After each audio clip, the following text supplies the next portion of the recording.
반갑습니다. 네, 여러분 와주셔서 너무 고맙습니다. 한 시인은 한 사람이 오는 것이 세상이 오는 것이다 말했지만 저에게는 우주가 오는 것이다 이런 마음을 가지고 있습니다. 우리의 보잘것없는 인생의 서사가 하나님의 우주적인 서사와 만난 사연들을 갖고 이곳에 오신 분이라고 생각하고 그런 마음으로 여러분 한 분 한 분 너무 환영하고 또 하나님께서 어떤 일을 우리 가운데 하실지 기대합니다. 오늘 말씀은 제가 PPT를 좀 보면서 여러분들하고 말씀을 전하겠습니다. PPT를 한번 띄워주시면 감사하겠습니다. 선교사의 회심, 나를 선교하시는 하나님이라는 제목으로 사도행전 10장의 내용을 가지고 여러분들하고 나누고 싶습니다. 여러분 이 10장의 전체 구조는 우리가 읽은 말씀은 베드로가 본 환상으로 되어 있지만 그 앞에는 고넬료의 환상 이야기가 나옵니다.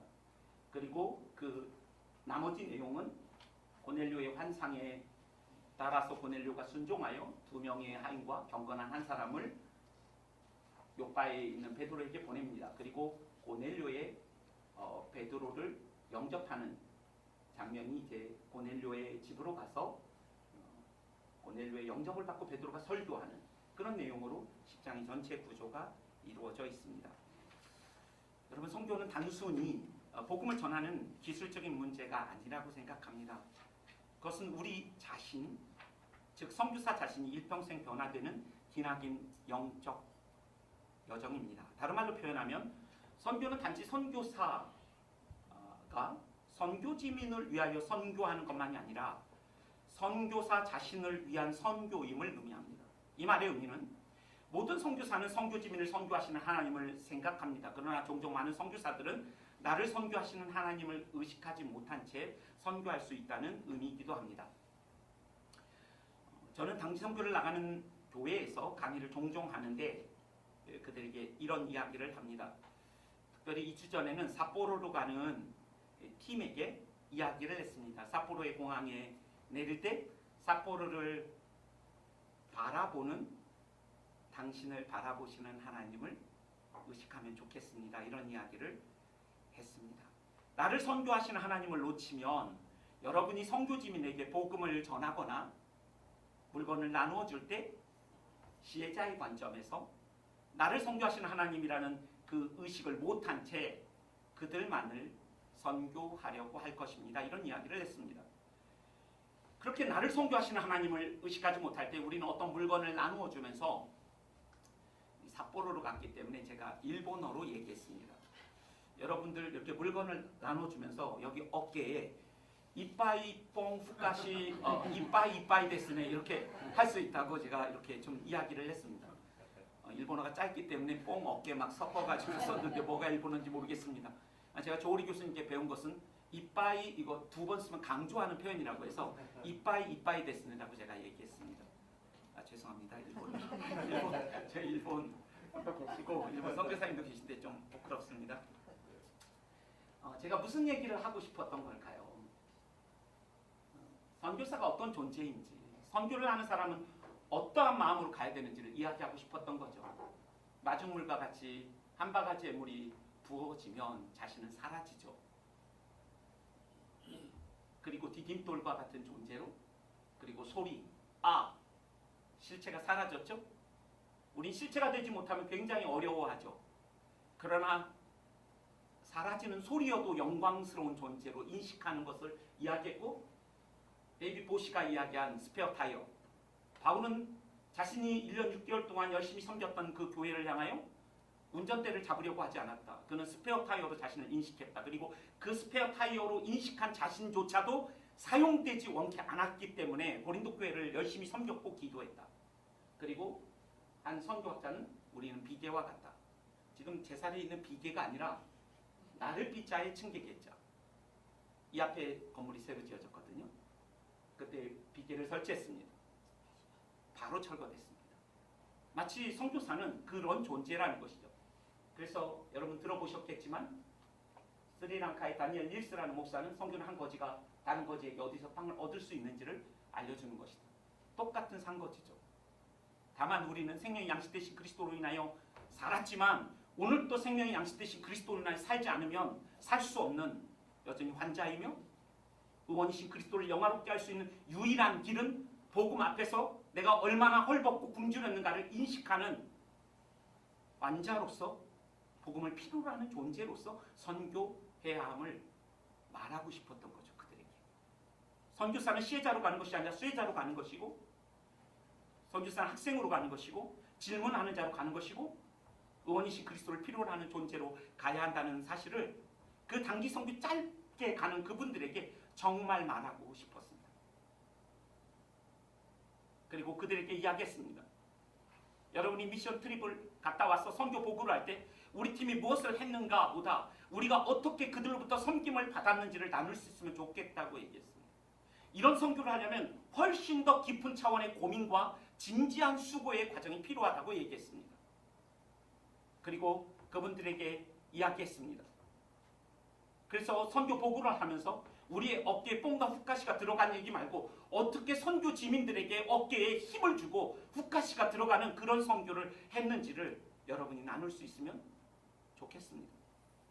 이 도전은 일본을 선교하시는 하나님을 배울 뿐 아니라 그들을 단기 미션 출입에 참여하게 하시는 자신을 선교하시는 하나님을 배우고 오면 좋겠다는 도전이자 소망을 담은 저의 조언이었습니다. 나를 선교하시는 하나님을 인식한다는 것은 선교사가 영적 회심을 넘어서 선교적 회심을 경험하고 있다는 하나의 증거가 될 것입니다. 우리가 성경을 선교적으로 읽게 되면 예수님의 사역이 12제자를 선교적 공동체로 빌드업하시는 과정이라고 이해할 수 있습니다. 그리고 선교적 회심을 지향하고 있는 예수님의 모습을 발견하게 됩니다. 이렇게 성경을 보면 한 사람 한 사람의 인생 가운데 선교적 회심을 주시고 하나님께서 어떠한 손길로 그를 빚으시는지를 볼 수 있습니다. 저는 여러분들 가운데도 그런 경험이 있으셨고 또 저희들도 마찬가지입니다. 그런 선교적 회심의 도상 위에 우리는 서 있다고 생각합니다. 우리가 아는 것처럼 대표적인 그런 선교적 회심의 이야기를 하자면 요나가 욥바라는 항구를 지나 큰 물고기 뱃속에서 주님을 만나고 니느웨 성에서 평생 동안 선교적 회심을 경험하는 것을 우리는 알고 있습니다. 참 놀랍게도 신약의 항구 욥바에서는 베드로의 회심 이야기가 펼쳐집니다. 오늘 우리가 읽은 본문의 말씀이죠. 구약의 요나가 배타주의적 민족주의적 경계를 넘지 않으려고 몸부림쳤던 한 명의 선교사 요나를 떠올리게 하는 누가의 의도적 장치처럼 보이는 사도행전 10장의 말씀입니다.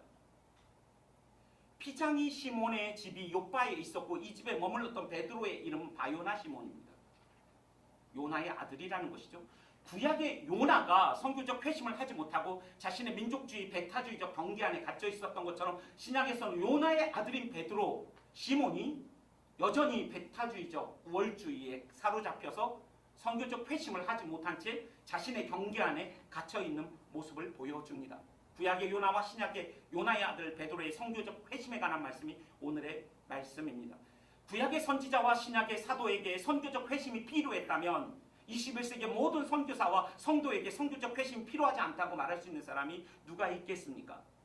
이러한 선교적 회심에 대하여 저는 언제부턴가 이런 이야기들을 자주 했는데 최근에 한 선교사의 한 선교학자의 글을 읽으면서 이미 사도행전 10장에 선교사의 회심에 관한 글을 썼다는 사실을 알게 되었습니다.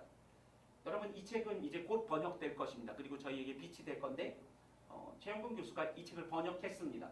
45년 동안 선교사들에게 민속 질문지, 현장 기술 관찰법 이런 것들을 가르쳤던 이 네럴 화이트먼이라는 이 학자는 두 가지 회심이 있다라는 글을 썼더라고요. 미시알러지의 편집장을 오랫동안 했던 분인데 그가 말하는 회심은 우리가 다 알고 있는 것처럼 회개와 믿음을 근간으로 하는 생명의 주님 되신 그리스도에 대한 회심, 주권과 왕권을 주님께 돌려드리는 참 그리스도인의 변화를 가리키는 첫 번째 회심을 이야기했다면 그는 두 번째로 사도 베드로가 이방인인 로마 백부장 고넬료와 그의 가족을 주님께 인도하기 전에 자민족 중심주의로부터 그가 극복한 선교적 회심에 대하여 이 네럴 화이트먼은 썼더라고요.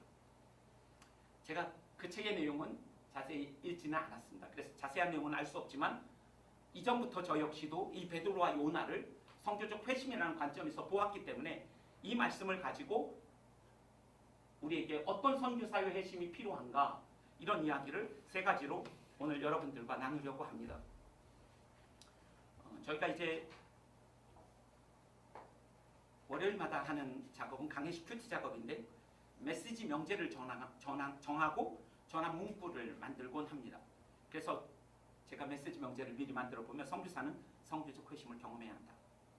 그러면 성교적 회심은 무엇인가?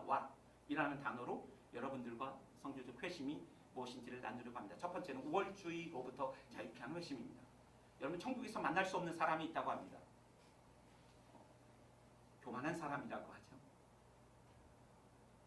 아마 이 주제는 어떤 선교사들만이 아니라 우리 모든 성도에게 해당하는 말일 것입니다. 우리는 바늘 구멍만한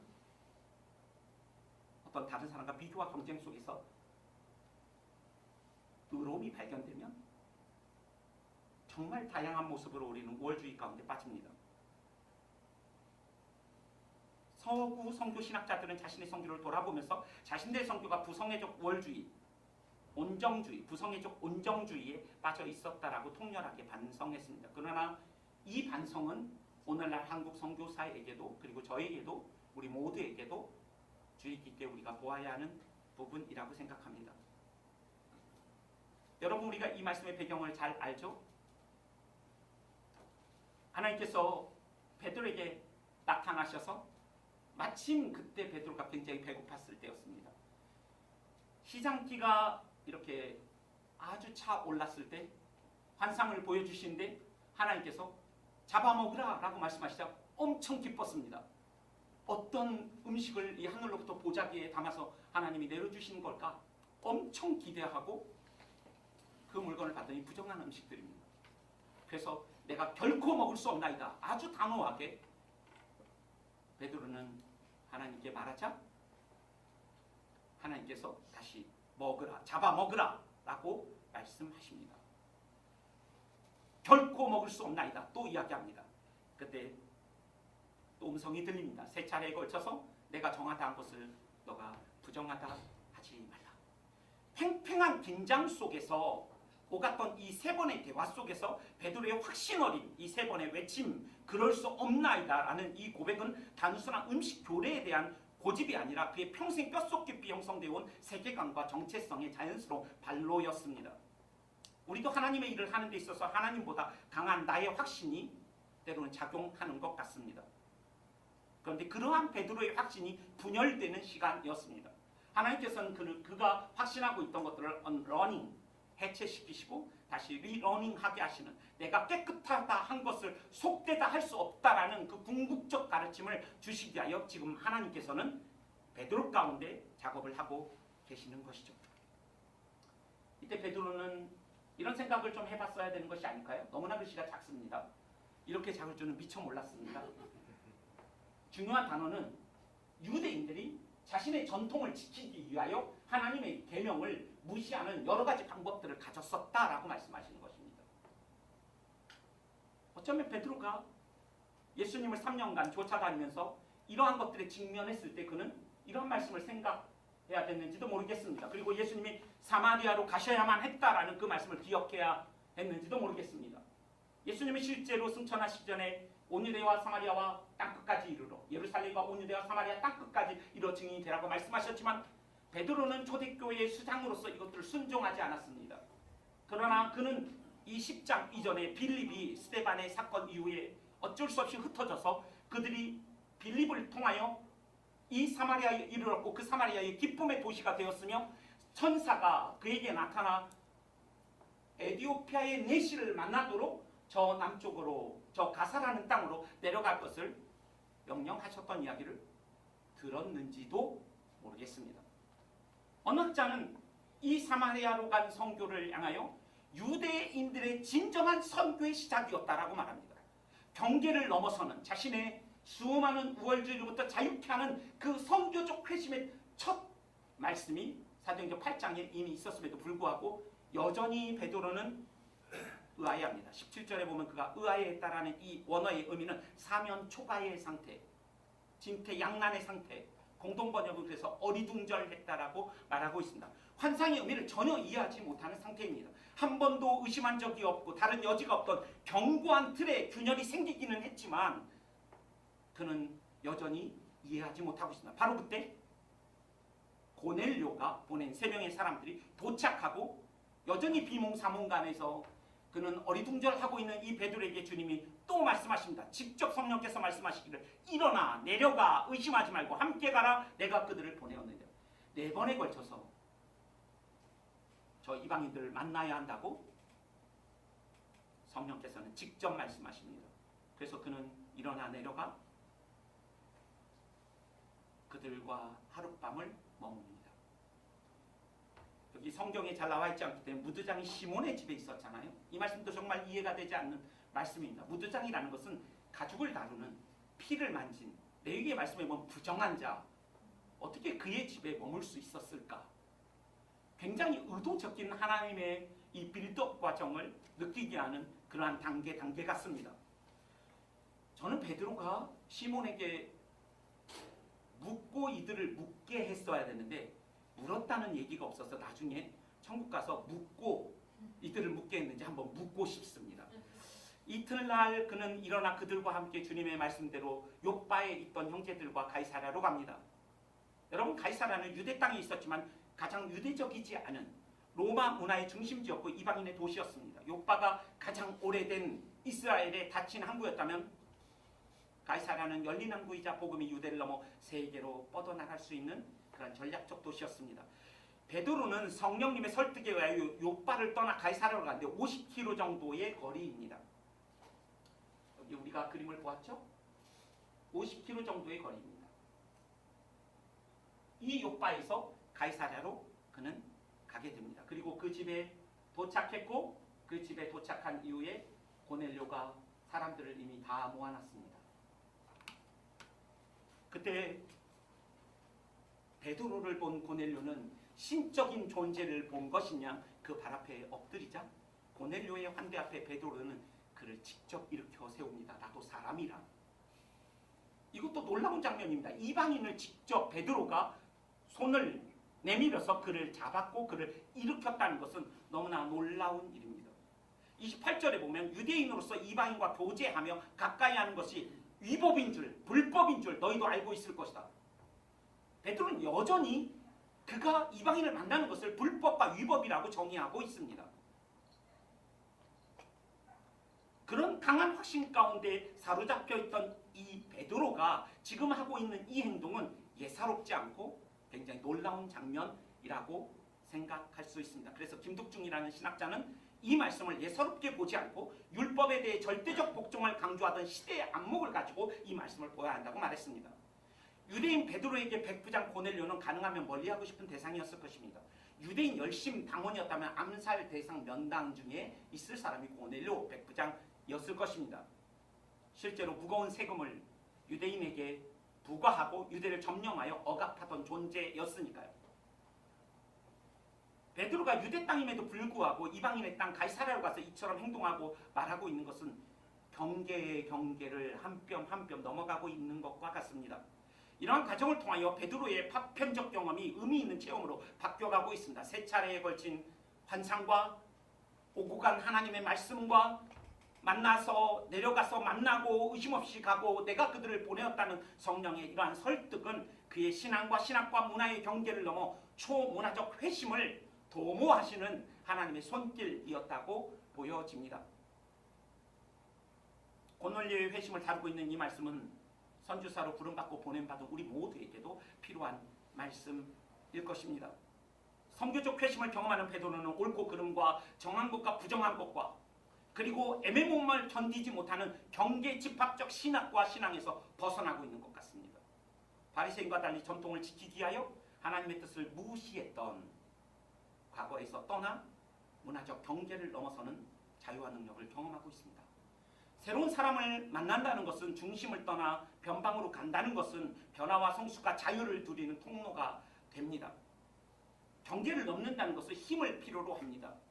그리고 그 그곳에는 자유가 있고 그곳에는 변화와 성숙이 있을 수 있습니다. 첫 번째 선교사에게 필요한 회심을 우월주의로부터의 회심, 우월주의로부터 자유케 하는 회심에 대해서 저는 나누었습니다. 여러분, 우리는 혈통적, 지적, 영적, 경제적 우월주의, 수많은 우월주의를 가지고 있습니다. 일본에 가면 우리 선교사님들이 일본 사람보다 가난한 경우가 많다고 합니다. 그러나 동남아는 대부분 부유합니다. 저는 인도네시아 가기 전 차상이었는데 거기 가서 중산층이 됐습니다. 차도 그렇고 아이들 학교도 그렇고 중산층 이상이 다니는 그런 학교에 아이들을 보낼 수 있었습니다. 그런데 일본에 간 선교사님들은, 주기본 선교사님은 일본에서 조금 약간 가난하실 수 있는데 빠지기 쉬운 우월주의는 영적 우월주의입니다. 한국에서 왔다는 거죠. 한국의 기독교. 저희 인도네시아에서는 한국의 기도의 이 불씨를 인도네시아에 전해주겠다고 기도 불씨 전달 운동 이런 것도 했습니다. 저는 기도 불씨가 그렇게 전달되는 것을 처음 알았습니다. 수많은 종류의 그 우월주의로 언제든 가득할 수 있는 우리에게 하나님은 베드로와 요나에게 선교적 회심으로 초대하신 것처럼 이 훈련의 과정을 통하여 하나님께서 여러분들을 더 겸손하고 따뜻한 환대의 사람으로 비춰가시는 선교적 회심의 자로 초청하고 계시다고 생각합니다. 두 번째로 어떠한 회심이 우리에게 필요한 것일까요? 이 말씀에서 볼 수 있는 것은 34절과 35절에 보면 베드로가 깨달았다라고 얘기합니다. 베드로가 입을 열어 가로되 내가 참으로 사람을 외모로 취하지 아니하시는 하나님에 대하여 각 나라 중 하나님을 경외하며 의를 행하는 사람을 하나님이 받으시는 줄을 깨달았다고 되어 있습니다. 이 깨달았다라는 이 동사는 진행의 의미를 가지고 있습니다. 이 시제는 반복과 계속되는 진행의 의미를 가진 시제를 사용하고 있습니다. 한 번의 깨달음이 아니라 선교사는 일평생 자신의 우월주의를 넘어설 때 우리가 누리게 되는 복은 선교적 성찰의 자리로 가게 된다는 것입니다. 하나님은 편벽대의 행하지 않으십니다. 차별 대우하지 않으십니다. 우리는 이슬람을 이야기하면서 무슬림을 이야기하지 않을 수 있습니다. 그리고 그 무슬림 형제들을 하나님의 형상으로 사랑과 존경으로 대하기가 어려울 수도 있습니다. 19세기 말 20세기에 한국에 왔던 선교사들은, 제임스 게일 같은 선교사는 상놈이라고 일컬어지는 그들을 보석으로 여겼고 그들을 존경한다고 말했습니다. 제가 1900년대 초의 사진을 보니까 여성들은 보통 가슴을 드러내고 다녔더라고요. 그리고 그 가슴을 드러내는 그 여성들을 위해 천을 나눠주는 선교사도 있었더라고요. 수많은 여성들과 아이들이 그렇게 담배를 폈더라고요. 그리고 온 땅의 모든 것이 악령이었어요. 자신의 상투가 잘려나갈까봐, 밤에 돌아다니면서 귀신이 올까봐, 도깨비가 올까봐 두려워하는 사람들, 자신의 집신이 타서 없어지면 자신은 죽을 거라고 생각하는 그들을 보면서, 이 글을 읽으면서 저는 무슬림을 생각했습니다. 제가 만났던 그 포크 무슬림, 민속 무슬림들은 진이라고 하는 악령 가운데, 열등감 속에서 평생의 두려움 가운데 살아갑니다. 그런데 그들을 보석으로 여기고 그들을 존경했다고 말하는 이 선교사들의 이 놀라운 안목에 굉장히 감동을 받았습니다. 그러한 가슴을 드러낸 여성들을 극동에 가장 품이 있는 여인이라고 제임스 게일은 고백했습니다. 이러한 깨달음이,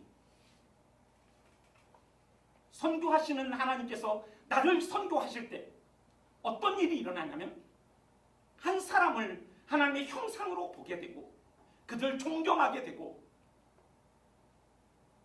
그들을 보석처럼 여기게 되는 이러한 깨달음들이 일어난다는 그 실제를 하나님께서 지금 베드로를 통하여 우리에게 말씀하시고, 이 통찰과 성찰의 지속적인 성찰의 세계로 우리를 초청하고 계시는 과정이 저는 이 훈련이라고 생각합니다. 그는 또 무엇을 깨닫습니까? 하나님을 경외하고 의를 행한 모든 사람을 하나님 받으신다는 사실을 깨달았습니다. 그는 자신이 선교지 가이사라에 발을 내딛기 전부터 이미 일하고 계신 하나님을 이제서야 어렴풋이 인식하고 깨닫게 된 것입니다. 저는 인도네시아의 남부 수마트라 스카이 종족을 섬겼습니다. 100km 정도 되는 거리를 4시간 정도 운전하고 가면서 한 번도 하나님께 감사와 찬송과 영광을 돌린 적 없는 이들 가운데 하나님 감사와 찬송과 영광을 돌리게 해주십시오. 살아도 죽어도 소망 없는 이들에게 살아도 위로 되시며 죽어도 위로 되시는 주님을 가르쳐 주십시오 하고 기도하면서 다녔습니다. 그러나 어느 날 기도하다가 알게 되었습니다. 가도 가도 교회가 없는 그 땅에서 하나님은 온 만물 가운데 찬송과 영광을 받고 계시다는 사실을 문득 깨달았습니다. 새로운 감동이었습니다. 이 성에 내 백성이 많도다 말씀하셨는데 하나님 도무지 이 성에 내 백성이 많다는 말씀을 믿을 수가 없습니다 라고 말할 때 하나님은 저에게 다시 한번 깨닫게 하셨습니다. 요한복음 4장에 보면 예수님이 사마리아로 가셨을 때 말씀하십니다. 내가 노력하지 않았지만 거두는 일에 참여하게 될 것이다. 수고는 남들이 하였으나 너희는 그들의 수고의 결실에 참여하게 될 것이다. 선교사는 자신이 섬길 땅에 가기 전부터 하나님이 앞서 일하고 계심을 인식해야 합니다. 그리고 우리가 보게 되는 선교의 열매는 누군가의 수고와 땀 가운데 하나님의 영광을 위한 자신의 열심 가운데 하나님이 이미 일하신 것을 우리가 거두는 존재로 그것의 열매를 본다는 것을 인식해야 합니다. 그리고 내가 수고하지 않았고 노력하지 않은 그것들을 거두게 하시는 하나님 앞에서 누군가 씨앗을 뿌리고 물을 뿌렸기 때문에 내가 이 열매를 보고 있는 것처럼 나도 씨앗을 뿌리는 자로 역사의 빚을, 복음 앞에 빚을, 사랑의 빚을 지고 있는 하나님의 영광을 위한 그 열심에 참여해야겠다는 열정을 가지게 되는 것입니다. 이 말씀을 우리가 다 읽을 수 없지만 자세히 보면 파스라는 이 단어가 여러 형태로 쓰이고 있는데 모든, 다 이런 단어가 계속적으로 반복되고 있습니다. 35절, 36절, 39절, 43절, 44절에서 무엇을 말씀하시는 걸까요? 복음은 그리스도께서 모든 사람의 구주로 등극하셨다는 기쁜 소식이라는 것과 그로 인해 모든 사람이 그 이름을 힘입어 죄사함을 누구든지 받을 수 있다는 것과 따라서 그 이름을 믿는 모든 사람에게 성령이 부어지고 은사가 임하여 화평을 이룬다는 것을 이 모든이라는 단어를 의도적으로 누가는 지속적으로 사용함으로써 베드로가 어떠한 놀라운 선교적 회심을 했는지를 그는 보여주고 있습니다.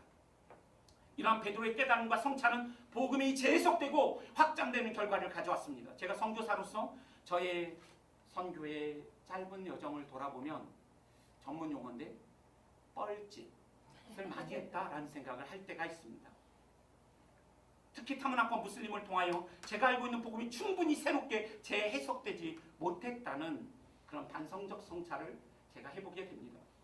여러분 나중에 이제 우리가 여러 시간에 앤드류 월즈라는 사람의 이야기를 들을 것입니다. 자세히 얘기할 수는 없지만 복음이 그 본질을 지키면서 문화를 넘어가면서 복음이 재해석되고 확장됨으로 말미암아 자신이 이전에 알던 그 작은 복음을 경험하게 되고 작은 하나님을 인식하게 되고 이 복음이 얼마나 위대하며 우리가 아는 하나님보다도 항상 더 크신 하나님이라는 사실을 깨닫게 되는 그러한 인식을 우리에게 상기시켜 주었습니다.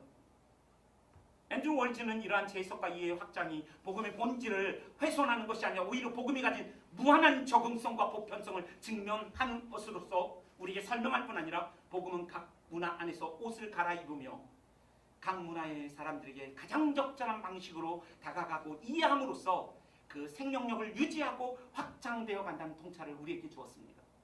우리에겐 성교적 통찰이 필요합니다. 그리고 날마다 베드로가 의아해했지만 그 의아함이 깨달음으로 확장되는 것처럼 여러분들이 이 훈련 과정 가운데 여러분이 기존에 했던 몸에 익숙한 그 선교와 다른 이야기들을 들으면서 의아함을 가지게 될 것입니다. 그리고 그 의아함 속에서 나를 성찰하게 되고 언러닝을 하게 되고 리러닝을 경험하게 될 것입니다.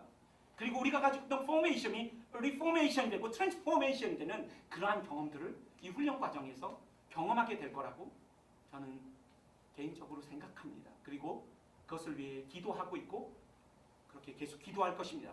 베드로는 이러한 성교학적 성찰을 통하여 복음은 유대의 특정 문화의 외피를 벗겨내고 땅끝 온 열방의 하나님 항상 보다 더 크신 하나님을 깨닫게 한다는 진리를 우리 가운데 전해주고 있습니다. 드디어 베드로는 다른 문화와 다른 민족에 대한 존엄성을 깨닫게 된 것입니다. 존엄함을 깨닫게 되는 것입니다. 그 문화 가운데 이미 역사하고 계신 하나님을 본 것입니다. 그리고 하나님이 이미 뿌려놓으신 구속유비라고 하는 진리의 씨앗들을 그는 발견하게 되는 것입니다. 복음이 문화를 지배하는 것이 아니라 복음은 문화의 옷을 갈아입는다는 사실을 그는 깨닫게 된 것입니다. 그는 선교와 복음이 특정 문화와 특정 민족을 위한 것이 아니라 모든 사람의 구원에 이르기 위한, 모든 민족을 위한 복음인 것을 절절하게 인식하게 된 것입니다. 여러분들은 이곳에서 성찰하는 실천가라는 이야기를 자주 듣게 될 것입니다. 언제까지 들어야 돼? 이럴 정도로 들을 겁니다. 저는 생각합니다. 성찰 없는 성교는 맹목적이고 성교 사역이 없는 성찰은 공허할 것입니다. 71기 훈련을 통하여 하나님께서 저는 여러분과 저희 모두를 이 깊은 성찰로의 그 회심의 자를 초청하고 계신다고 생각합니다. 훈련을 받을 때마다 의아하지만 때마다 일마다 가르치시고 깨닫게 하시는 성령께서 우리 가운데 이전과 다른 노래와 찬송과 기도와 감사와 고백을 드릴 수 있는 그러한 71기 훈련으로 빚으실 것들을 기대합니다. 마지막입니다. 제가 이제 마지막으로 이 회심에 대하여 이야기하고 싶은 것은 지속적인 잘못 썼습니다. 두 번째 PPT를 옮기면서 세 번째를 고치지 않았습니다. 경계를 넘어 환대로의 회심입니다. 급하게 한 것은 티가 납니다. 급하게 했습니다. 잠깐만요. 그래서 세 번째로 이미 넘어갔다고 치는 거예요. 경계를 넘어 환대로의 회심입니다. 여러분 오늘 말씀 안에 환대의 장면이 계속 나옵니다. 베드로와 고넬료의 하인과 경건한 사람을 향한 그들의 환대는 누구의 환대였습니까? 억지로 한 환대인지는 모르지만 베드로가 환대했고 하룻밤을 머물게 했고 허락을 받았는지 안 받았는지 알 수 없지만 시몬의 환대가 있었습니다. 무드장이 피장이 시몬의 환대입니다. 고넬료의 베드로를 향한 환대를 볼 수 있습니다. 그가 엎드려 그를 환대했습니다. 베드로는 고넬료의 환대를 받으면서 그의 몸에 손을 대어 그를 일으키면서 그를 환대합니다. 그러나 가장 빛나는 환대는 성령님의 환대입니다. 모든 사람들에게 제3의 이 복음을 선언하시는, 그리고 성령의 세례가 임하는 놀라운 가장 환대의 반복되는 환대를 볼 수 있는 이 부분이 저는 사도행전 10장이라고 생각했습니다. hospitality라는 단어는 hospital이라는 단어와 어원이 같습니다. 치유하다라는 의미를 가지고 있습니다. 환대는 사람을 치유합니다. 저는 하나님께서 여러분과 저를 경계를 넘는 자만이 감당할 수 있는 이 환대에, 그리고 삼위 하나님의 성품, 본질적 성품에 해당하는 이 환대의 환대로 회심의 초대를 하고 계시다고 생각해 보았습니다. 베드로가 환대를 받음으로 환대를 실천하죠. 그는 이방인의 집에 들어가는 것은 거기에 머물면서 주인이 주는 것을 먹어야 했습니다. 엄격한 정결 규례에 어긋나는 것을 감수해야만 했습니다. 예수님은 사마리아 여인에게 가서 나와 나의 메시지가 필요하다는 주도권을 내려놓으셨습니다. 그리고 기꺼이 피곤한 가운데 물을 청함으로 말미암아 도움을 받는 자로서 여인의 환대를 받으심으로 환대했습니다. 많은 선교사들이 무엇인가를 받기 위해 가지만, 주러 가지만 무엇을 받으러 가기 위해 간다는 생각을 하지 못한다고 데이빗 보시는 얘기했던 것으로 기억합니다. 여러분, 환대는 치유와 또 다른 환대를 일으킵니다. 그것은 이 말씀에서 보는 것처럼 성령의 환대가 있었기 때문에 베드로와 고넬료는 환대의 사람이 되었습니다. 저는 이 환대라는 이 부분을 경계와 함께 생각해 보았습니다. 경계를 넘지 않으면 진정한 환대는 존재하지 않습니다. 하늘과 땅의 경계를 가르시고 우리와 한 몸을 이루어 우는 자들과 함께 우시고 기뻐하는 자들과 함께 즐거워하셨던 주님의 환대는 하늘과 땅의 경계를 넘음으로 우리 가운데 가능해졌습니다. 그리고 보이지 않던 하나님이 드디어 보이고 주목하여 보고 만지고 들려지게 되었습니다. 이 환대는 경계를 넘을 때만 가능합니다. 구약에서 신약까지 선교의 진짜 장애는 누구일까요? 경계를 형성하는 존재는 누구였습니까? 그것들 경계를 넘지 않고 고수했던 사람은 다름 아닌 선지자 요나였고 사도 베드로였습니다. 그리고 이스라엘이었습니다. 이 시리아 복음의 장애물은 세상이 아니라 어쩌면 선교사이고 교회와 목사와 성도일 수 있다는 생각을 자주 해봅니다. 경계라는 주제를 생각하면서 외적인 경계, 물리적인 경계뿐 아니라 선교사 자신이 복음의 장애가 될 수 있다는 사실, 그리고 그 경계를 고수하는 사람이 될 수 있다는 생각을 해보게 되었습니다. 특히 한국처럼 경쟁이 코어 밸류가 되어 있는 이 사회에서는, 그리고 선교단체에서 경쟁을 부추기는 이러한 분위기 속에서는 그리고 이것을 통해 사람을 조정하는 경향을 가진 어떠한 단체들을 생각할 때 우리는 인정 중독으로부터 자유하지 않습니다. 한병철은 이 시대를 인정투쟁 시대라고 말하기도 했습니다. 그리고 우리를 정말로 깊은 통찰의 세계로 이끄는 사무엘 에스코바의 이야기를 우리는 귀를 기울일 필요가 있습니다. 근대 선교가 그 본질이 기업 구조를 적용한 것이어서 조금만 잘못 운영되면 선교를 투자에 상응하는 가시적 성과를 만들어내는 과정으로 변질시킬 위험이 있다. 개종자의 수나 개척된 교회의 수를 중심으로 선교 사역이 평가되고 그 평가 과정은 경영학적 원리에 지배될 수 있다. 이런 선교 관점은 통계화할 수 없는 보이지 않는 비가시적인 영적 차원과 고난과 성령의 기적의 계획과 초월적 역사와 실패를 통한 돌파 등 복음의 핵심적 특성을 무시할 수 있고 선교 사역도 지나치게 성과 중심으로 진행될 수 있다. 이것을 극복할 수 있는 것은 삼위일체 선교학이다라고 말하면서 하나님의 선교는 가시적 성과를 위해 내몰리는 피곤한 선교 과정을 하나님과의 동행이라는 행복한 참여로 바꿀 수 있다. 저 안에 사랑하는 여러분, 우리가 넘어야 할 경계들이 있습니다. 교회 안에 이미 익숙하고 선교단에 이미 우리 몸에 붙어있는 그 경계를 넘지 못하면 비가시적으로 통계화할 수 없는 영적 차원에서 선교를 다뤄낼 수가 없습니다. 그리고 자신의 정체성을 외적 사역의 열매와 동일시시킵니다. 사역의 열매가 있으면 교만한 거고 없으면 절망합니다. 본질은 똑같습니다. 교만이란 뿌리에 근거에 있습니다. 그렇게 되면 선교사는 본질을 추구하는 데 약해집니다. 하나님과의 친밀함과 하나님을 의지하는 것으로부터 멀어지게 됩니다. 그리고 그 본질이 아닌 그 자신의 정체성을 결정짓는 그 외적인 사역과 열매의 결과에 집착하게 되고 우리는 그것들을 위해서 가면을 쓰고 우리 자신을 축소하거나 과장하는 삶을 필연적으로 살게 되어 있습니다. 어떻게 우리의 선교가 하나님과 동행이라는 행복한 참여가 될 수 있을까요? 그는 그렇게 말합니다. 선교는 하나님의 것이다. 선교는 하나님이 주신 명령으로 강조할 때 따르는 위험은 선교 사역을 하나의 선행으로 보고 우리 스스로 행위를 통해 의롭게 되고자 하는 유혹을 받을 수 있다라고 말합니다. 이 말의 의미는 무엇입니까? 선교는 복음이라는 것을 얘기하는 것이고 선교는 언약이라는 것을 말하는 것이고 선교는 지상 명령 이전의 복음입니다. 하나님이 하시는 일입니다. 레슬리 느비긴도 이 얘기를 분명히 합니다. 하나의 의무 조항으로 율법의 조항으로 선교를 얼마든지 만들 수 있고 그래서 미션이 미셔니즘이 되어서 사람을 희생시키고 영원한 가치인 복음의 가치를 희생시키면서 선교를 할 수 있다라는 우리를 향한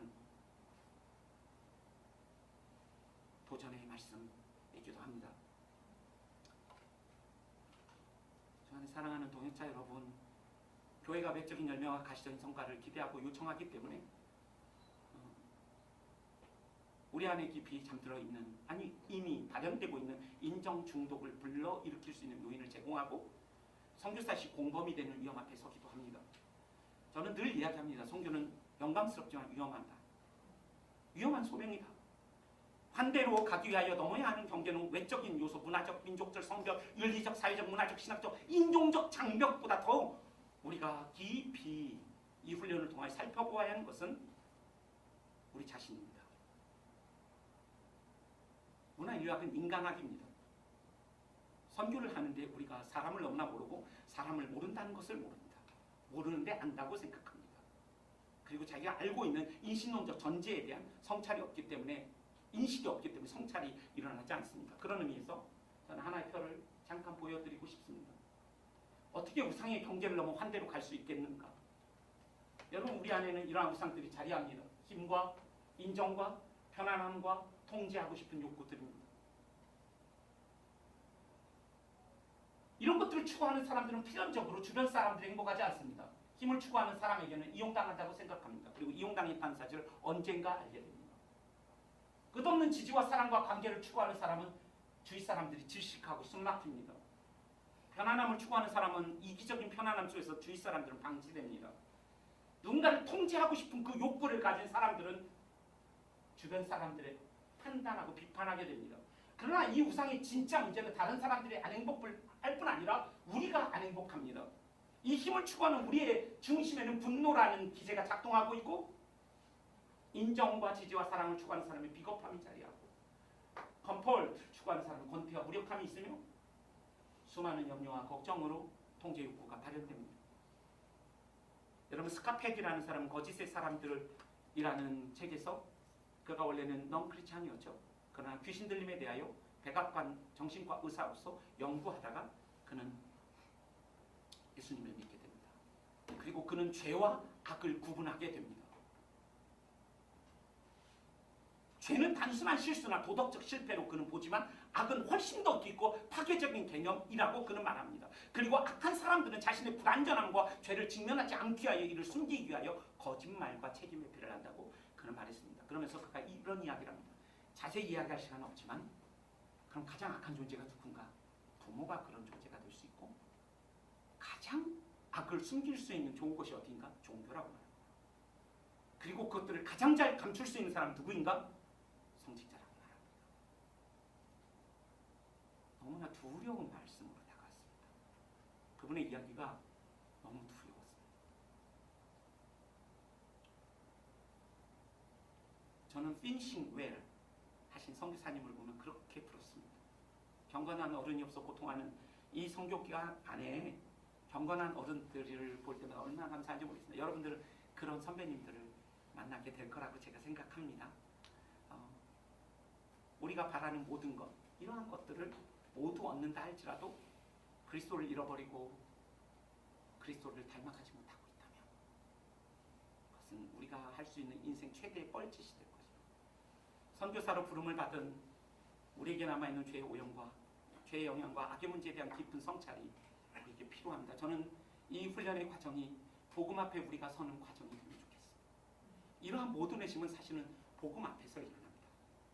이 세상에서 가장 복음이 필요한 사람이 자신이라는 것을 인식할 뿐 아니라 복음 앞에 설 때마다 우리는 우리 헐벗음과 눈먼을 발견하게 될 것입니다. 그럼 우리는 주님을 의지하게 될 것입니다. 그리고 주님을 의존하면서 우리는 주님과 친밀하게 될 것입니다. 그리고 그 친밀함 속에서 하나님의 능력이 우리 가운데 머무는 것을, 하나님이 우리로 그리스도를 닮아가게 하는 것을 경험하게 될 것입니다. 우리는 그러한 환대 속에서 또 다른 경계를 넘어 환대를 넘어가는 사람이 될 것입니다. 우리의 죄가 없으신 분이 죄가 되셨고 우리의 그 죄의 틈으로 악의 틈으로 그 균열을 통하여 틈입하시는 하나님의 그 만지심을 경험한 사람들은 환대의 사람이 될 것입니다. 주 안에 사랑하는 동역자 여러분, 오늘 우리는 세 가지를 살펴보았습니다. 하나님이 초청하시는 회심입니다. 성교적 회심입니다. 성교는 단순히 복음을 들고 낯선 땅으로 가는 것을 넘어 우리 자신의 내면을 끊임없이 들여다보고 변화시키는 여정입니다. 여러분, 성교를 성교되게 하는 것이 무엇이겠습니까? 여러분이 가진 은사가 성교를 성교되게 합니까? 저는 그렇게 생각하지 않습니다. 모든 것이 성교라고 말하는 이 시대에 성교를 성교되게 하는 것은 제자가 하는 성교입니다. 그리스도를 닮아가는 사람, 그리스도를 닮은 사람이 하는 성교는 성교가 됩니다. 저희 GMTC 훈련의 과정은 전인적 훈련의 제자 훈련의 과정이라고 저희는 생각합니다. 우리가 하고 있는 사역이 우리의 성교를 성교되게 하는 것이 아니라면 여러분과 제가 이 과정을 통하여 자신 안에 있는 깊은 경계를 넘어 복음이 주는 우리의 교만함을 직면하고 그리고 끊임없이 성찰하고 그리고 경계를 넘어 환대의 사람이 될 수 있다면, 제가 기대하는 것은 여러분과 제가 선교지를 떠나는 그날 그분들이 여러분을 보고 싶어하고 그리워하는 선교사가 될 수 있지 않을까.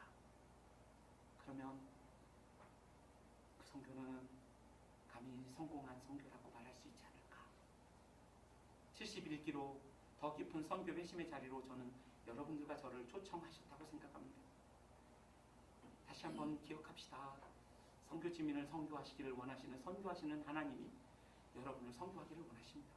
그리고 더 깊은 복음의 자리로 초청하십니다. 그리고 더 그리스도를 닮은 사람으로, 그리스도를 보여주고 읽혀지고 만지게 할 수 있는 사람으로 여러분들을 빚으시기를 원합니다. 신실한 현존으로 여러분이 그곳에 계실 때 여러분들을 통하여 사람들은 보이지 않는 하나님을 보고 듣고 만지게 될 것입니다.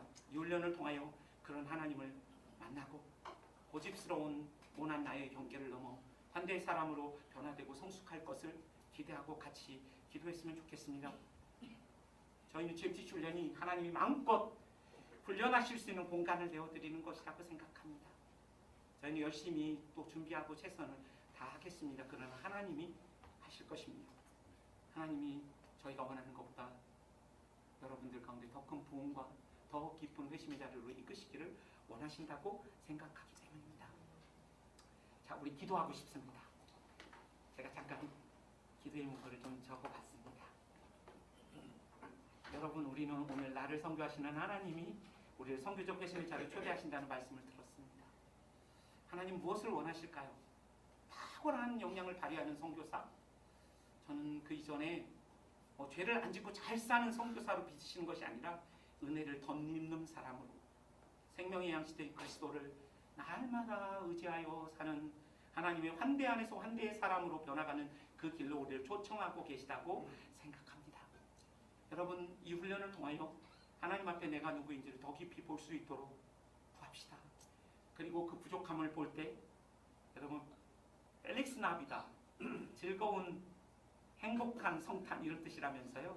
근데 우리의 선배들은 펠릭스 쿨타라는 얘기를 했습니다. 행복한 허물, 행복한 타락, 제 말로 표현하면 행복한 취약함. 여러분, 취약함을 발견할 때, 과거에 여러분이 했던 뻘짓과 같은 것들을 발견할 때 절망할 권리는 우리에게 없습니다. 그 연약함과 그 실수를 온전케 하신 하나님을 또 바라보고, 우리의 수고를 헛되지 않게 하신 하나님을 바라보고, 우리를 충성되게 여기신 하나님을 바라보고, 나에게 모든 즐거움을 주신 하나님을 바라보면서 이 연약함을 타고 그리스도에게 가는 것입니다. 그리고 그리스도의 은혜를 덧입어 사는 인생으로 우리가 빚어질 것입니다. 하나님 말씀하셨습니다. 우리가 손을 뻗어 더듬기만 하면 그곳에 만날 수 있는 곳에 주님이 계시다고 말씀하셨고, 하나님은 종일토록 우리에게 손을 벌리고 계신다고 말씀하고 계십니다. 여러분, 우리의 손을 뻗어 종일토록 손을 벌리고 계신 주님의 손을 잡기를 소망하는 마음을 올려드렸으면 좋겠습니다. 그리고 이 71기 훈련을 통하여 하나님 우리를 그리스도를 닮은 그리스도의 제자로 하나님 우리를 빚어 주십시오. 그리고 하나님이 저희보다 더 원하시는 그 부흥을 우리가 모일 때마다 개인적인 만남과 사적인 만남과 공식적인 수업과 비공식적인 모든 만남 가운데 우리 가운데 당신의 얼굴과 영광을 비추어 주십시오. 우리 같이 하나님 앞에 기도하겠습니다. 기도합시다.